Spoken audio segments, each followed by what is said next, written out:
To all the business owners and entrepreneurs, the crazy ones, the believers, the doers, the clever makers, the action takers, and everybody else in between, this podcast was designed for you.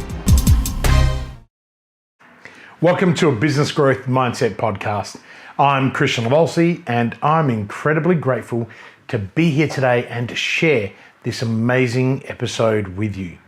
Today, I want to share with you the audio from the Plenary Keynote that I gave nearly 3 years ago to the tourism industry in South Australia, and it was held at the Hilton Hotel. I found the audio file while clearing my inbox, and I took the time to listen to it on New Year's Day. I enjoyed it so much, and I knew that I needed to share it with you. It's a very powerful message around purpose and the importance of failing forward. It's my story, and I know that it will serve you. Now, it applies to everyone, so I encourage you to share it because I know that it will help you grow and flourish. It's relevant because of the uncertainty that we continue to face in 2021, and I know that it will inspire those that need it. It's G-rated. There is no swearing, so it may serve your teenagers too. If this is your very first time listening to my podcast, welcome and thank you. I'm so glad that you've decided to hang out with me, and congratulations on making a powerful decision to invest in you. Now, please make sure that you subscribe by clicking the subscribe button and change your notifications alert settings so you don't miss future episodes. Hi everyone, and good afternoon, and thank you for that introduction. I've got to say, Sweat is one of the most impressive companies that I've seen, and Toby and Kayla are doing an amazing job promoting South Australia to the rest of the world. So I'm not going to get you to clap because I want you to clap for me at some point, but I just wanted to acknowledge Toby for that. Look, as Amanda said, I rose to fame pretty quickly. As a young boy, got kicked out of several schools before I was 13, ended up at St. Peter's College, and they gave me a little bit of a chance. They just didn't expel me, but they suspended me a few times. But ultimately, I went on to do some amazing things. And we don't have all day, so I can't sit here and tell you my entire life story, but hopefully through my story, you will understand that failure is okay. So I'm very lucky. If those of you who don't know, I'm now the adjunct professor at the University of Adelaide. I'm also the entrepreneur in residence for the University of Adelaide and their Think Lab worldwide network. Not bad for a guy that 8 years ago was homeless. So that's the beginning of the journey, and hopefully that's got your attention. But what's really important to understand about failure is that you need to learn to fail forward, right? So many of us, and I did for a very long time, didn't acknowledge that failure actually happened. I just thought, oh, well, it was just a bad decision and just move on. But if you start to reflect on failure, you start to understand that, okay, I made a few mistakes. How do I remedy those mistakes? I was in this room in 2008, February, and I'm now an alumnus of the Entrepreneur of the Year program for Ernst & Young, and it was in this room that the awards were handed out. I won the Young Restaurateur of the Year, the Young Achiever of the Year. If you had an award, my name was on it. If you had a newspaper, generally my name was in it. Those days, it was all for the good reasons. Later on in my life, there was a few bad ones, and we'll get to those in a minute. There was only one small problem. I didn't factor on partnerships going bad. I didn't factor in my ego getting in the way. And I certainly didn't factor that I'd stretched myself so damn far. $30 million we were turning over, and I just turned 30. Depression, anxiety, anyone know what they are? Yeah, they're pretty crippling, right? And I was dealing with all this, relationships falling apart, and then this thing called the GFC. Now, I know you're all familiar with that because it impacted our whole industry. The GFC came along, and I had what you would call catastrophic failure. I had no choice. The banks came in and said, you need to start selling. Within 1 year, I exited everything I had. You know what I got left with? $500,000 of unsecured debt. This was 2010, and a car that had 20 grand owing on it, and the clothes that I was wearing. I was broke, and I was homeless. Not bad for a guy who was the rising star for the NAB for 3 years, and the show pony of every newspaper in the country. Life was pretty bad. And that's kind of when I disappeared. And I literally did disappear. I kind of think sometimes I wanted to die. You know, the truth is, I still had not woken up to the fact that I'd failed. So, being homeless, you know, what it feels like to say anything, but I'd done the right thing. You know, in my heart, I'd done the right thing. I mean, you know, a lot of people told me, why did you bother bringing back all that money you had overseas? You got to do the right thing, right? How many of you are small operators? Right? Imagine if someone just decided to liquidate and left you with nothing. So I kind of thought I did the right thing, and it's kind of a reason now why success has come back. Not to haunt me, but to help me. So anyway, long story short, I spent the next 3 years going on a discovery, right? Trying to understand who I was, what I wanted to be. I was very fortunate that a man that I'd been on tech with, when you're making that kind of money, you sit on all these fancy groups called EO, YPO, tech. Basically, you just spend shitloads of money to get lots of advice. And incredibly, he said to me, I want a startup. I want to create an energy startup. Yeah, it's the first time I ever heard the word startup. Not bad for a guy who now manages startups all around the world. It was the first time. It was 2010. And I said, sure, sounds great. So we got into the renewable energy industry. We turned, with a couple of $100,000 of working capital, we turned a business into the 10th largest renewable energy company in Australia. We had a fantastic team. So again, it was kind of like, okay, I'm doing well. And then that market crashed. But you know what I learned? When I reflected on how I helped that company survive, it was only through the lessons that I had learnt, through my own personal failure, that I was able to help that company not collapse completely, right? And it was amazing. It was a brilliant opportunity. But I still hadn't dealt with a lot of issues. Now, when I had depression, I did go and seek help, okay? And I'm a big believer that if you're suffering from depression or anxiety, you must get medical help at first. Then make your own decision as to how bad those drugs are impacting you. For me, it was catastrophic. The medication I was on, you know, Xanax, everyone thinks they're awesome when you're drinking. They're not. They're very addictive. And ultimately, this didn't actually help me. So I had a whole bunch of breakdowns through, you know, what people thought was this incredible success outside of hospitality and tourism and into, you know, energy. On the front side, it looked like I was amazing. Anyway, we're going to get to this climatic point. That same year in 2013, after this company had wound down and we called in voluntary administrators because we couldn't make the module payment, the module market collapsed. We couldn't make that. I really was, again, finding myself and trying to say, well, what am I doing? So I decided it was time to go to university. I don't have a degree, right? Still don't. But I started reflecting. And by going to university, I started uncovering, hang on a minute, there are techniques to overcome this stuff. But what happened next, it was what changed my life. It was October 2013. I'd built a new energy business, an energy management industry, an energy management company. Why? Because I didn't want any staff. We had 200 before, and I thought, I'm not having the staff issues again. I'm just going to go and work for myself. And I was making really good money, right? So I have this ability to always bounce back, okay? And I turned around and I said to myself, okay, it's all good. And all I used to do was literally go out and party and have a great time. And this one night, it was 3 a.m. in Hindley Street, you know, the night of the lockout laws, right? So you think I've hit rock bottom, right? I've been homeless. I've had a couple of things, massive failures in my life, and I go and get myself arrested, right? It wasn't the first time, but I got myself arrested. And do you know why I got myself arrested? Because I wouldn't give the police officer my name. It doesn't sound bad, but in South Australia, if any of you ever, it's 3 a.m. in the morning and you're in Hindley Street having a drink and you've got a bit of attitude, tell them who you are. Just hand over your driver's license, right? It's a criminal offence to not tell someone who you are. Anyway, I spent about 14 hours in a watch house, and you're probably thinking, why are you telling me this? The whole idea is that I need to explain to you because the next part of my life is where I found my purpose. I went to the courts, and the magistrate gave me 100 hours of community service, a sizable fine, and a 12-month good behaviour bond. And I'm thinking, whoa, what on earth have I done? Not giving someone my name.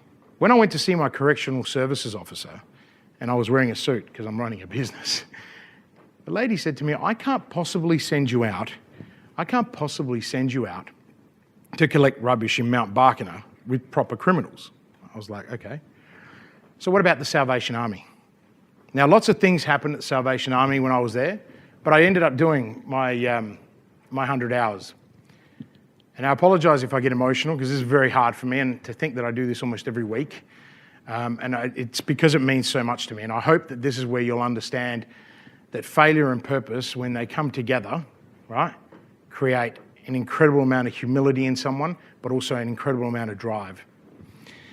So let's just reflect quickly and summarise the past. Successful, homeless, depressed, arrested, non-conviction.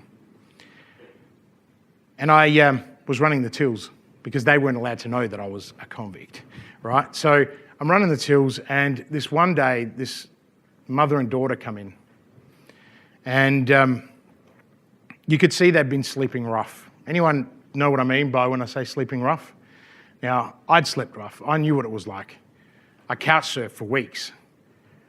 And I don't know what overcame me. It's just something that just overcame me at the time.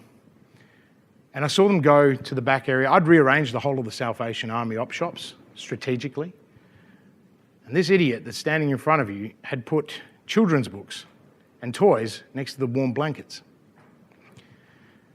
Next minute, I see them crying. I couldn't understand why, so I said, look, can you just take over for me? And I walked down. Young girl, 3 years old, wanted a book. The mother didn't have the money for a book. And at that moment in time, I realised that I had been so selfish, that I'd been given so much opportunity in life, but I just did not appreciate it, nor did I accept it. And I didn't even understand why I was in this position. And I know that this resonates with so many people in this room, because we often don't ask ourselves why we're in these positions. We just go, we're unlucky. Well, I can tell you, I felt like I was the unluckiest person in the world until that moment. At that moment, I understood what my purpose in this world was going to be. Now, Amanda will know, and some of you in this room that know me, I have clients in this room as well.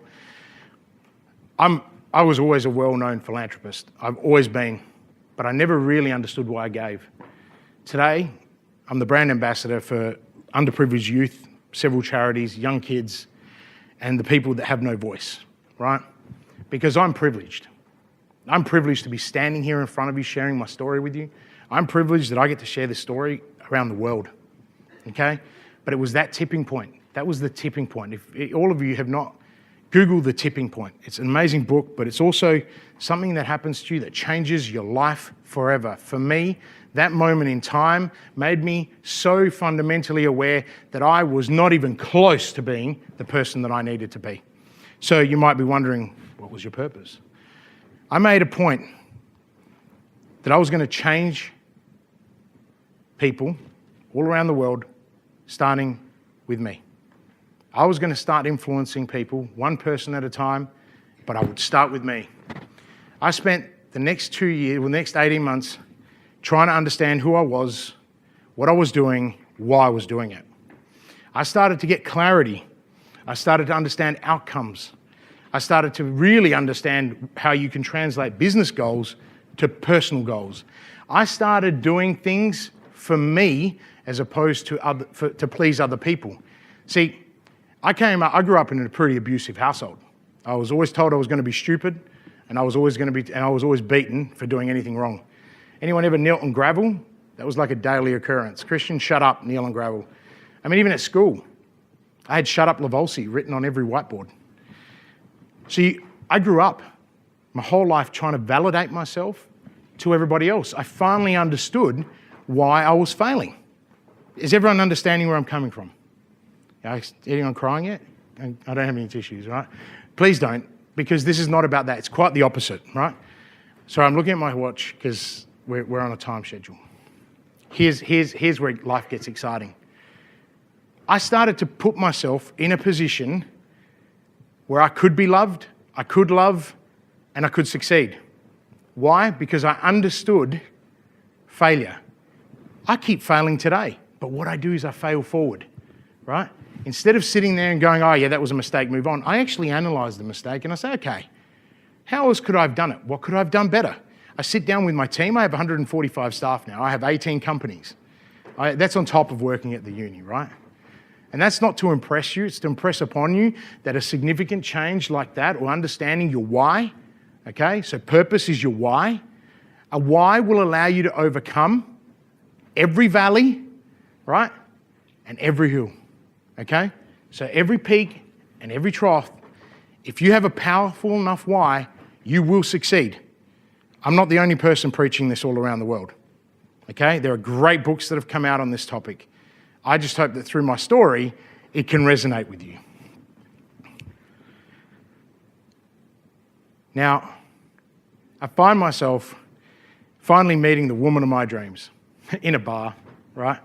Coincidentally, the same bar that I got arrested outside of, right? But I wasn't misbehaving this time. It was after an old scholars dinner, but the timing wasn't right. But I actually went home and I said, hey, Mum, I was living with my mother, right? 35, and I was back living at my mother's. I said, Mum, I think I found the woman I want to marry. She just went, yeah, whatever. I know this whole transformation thing you're going through is great, but this, we just don't believe. Anyway, Lucy's changed my life because I was ready to have my life changed, because I knew where I wanted to go, and we have a very clear purpose. I now have a little boy called Leonardo, who's 3, and a daughter, Lavender, who's 5.5 months old. And everything that I do is to help them have a voice. Everything I do today is to drive innovation in this state. We live in the most incredible state in Australia, and I'm not saying that just because I'm proud and patriotic. It truly is. I've lived everywhere. I've lived everywhere around the world. We have everything that we need right now, and this industry drives it. I don't know if Ridgway was here this morning. Was the Honourable David Ridgway here this morning? I'm seeing him next week. I drive that agenda every day, right? Now, what's really important to me is that today you take away a couple of things. And some of those things that you take away, for me, are very important. And I'm just going to stand here because I've got some notes and I want to make sure I cover them off for you. We all go through a journey in life, okay? All of you are somewhere on a journey. Age, irrelevant. Hair, irrelevant, right? What you look like, irrelevant. What's relevant is what lies beneath. What makes you, the fabric that wraps around you, right? And I know it sounds easy to get up and say it, and trust me, I was petrified about talking to you guys today. I think Catherine was wondering if I was going to drop the ball, but I was petrified. Why? Because I feel connected to you and an industry. Today, I'm very fortunate. I get to work with many startups. Some of them are in the room. Good Scout Travel and Push Adventures at the back. They are totally inspirational to me. Scotty, you're a legend, man. And Claire, you're just amazing. At ThinkLab, I got scored a job. Well, they headhunted me because apparently I'd changed. 8 months later, we are 66 startups and we're almost worth $1 billion. Do you know, single-handedly, they had nothing to do with me. They are awesome people, right? But it's a belief that we can do it, and it's purpose, okay? So if the one thing you can take away today is that if you don't know your why, how many of you in this room actually don't know their why? There should be a lot of you, right? Come on, you don't want to put up your hand? A little bit of interaction. Wine's coming soon, right? Okay? The reason why I say if you don't know your why, come and find me. I'll give you a business card. So all of those that didn't put up their hands, I have a photographic memory. So you didn't get a card. But I'll give you a card and you can come down and do half a workshop with me for free. Because what's really important is when you unpack your why, your life changes, okay? So I'm not here to impress you, but rather to impress upon you that the power of becoming aware of your situation, understanding your failures, reflecting on your decisions, and empowering yourself to believe that failure is not the end, but the beginning. And I hope you can take that away. Failure is another opportunity for you to succeed.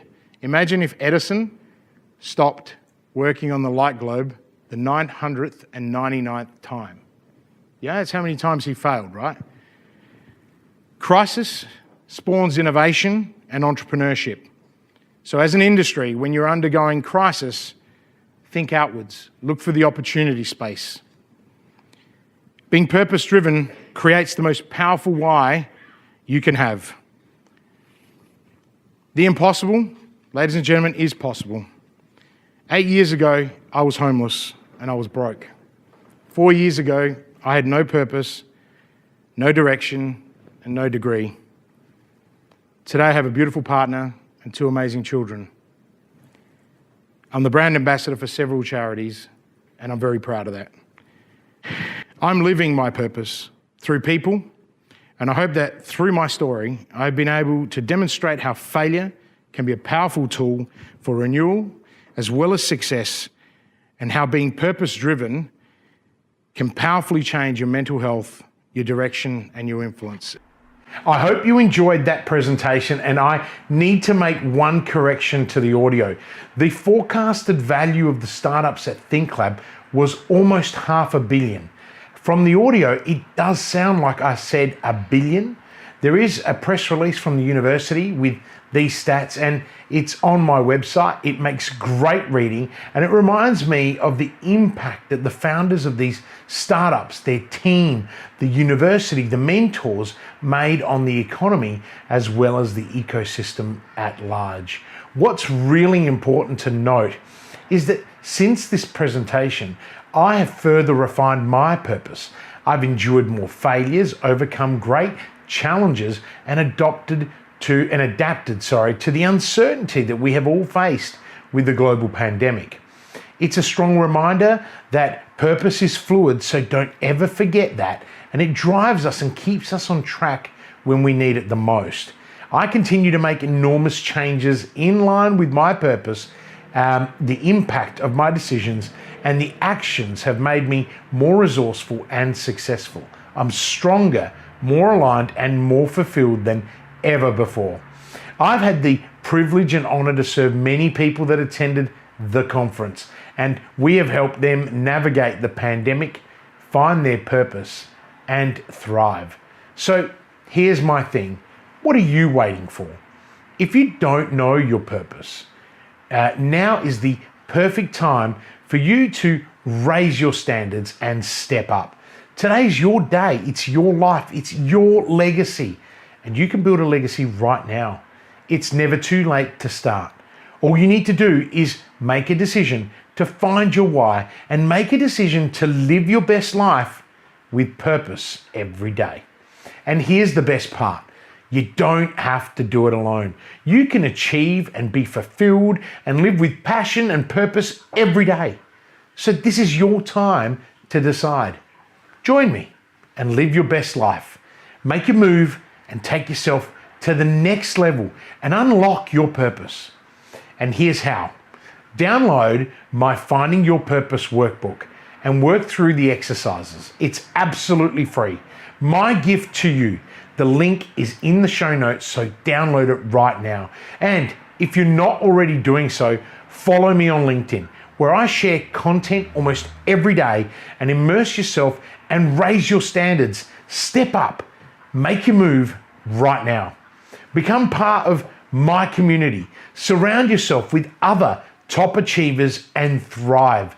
You can do this by following and engaging with me on my social platforms and sign up to my monthly must-have insights. I have loved hanging out with you today and sharing with you how failure and purpose can be a powerful tool for renewal and success. And I hope that you found the Plenary Keynote enriching, and you can use it to show up, stand up, raise your standard, and step up in life.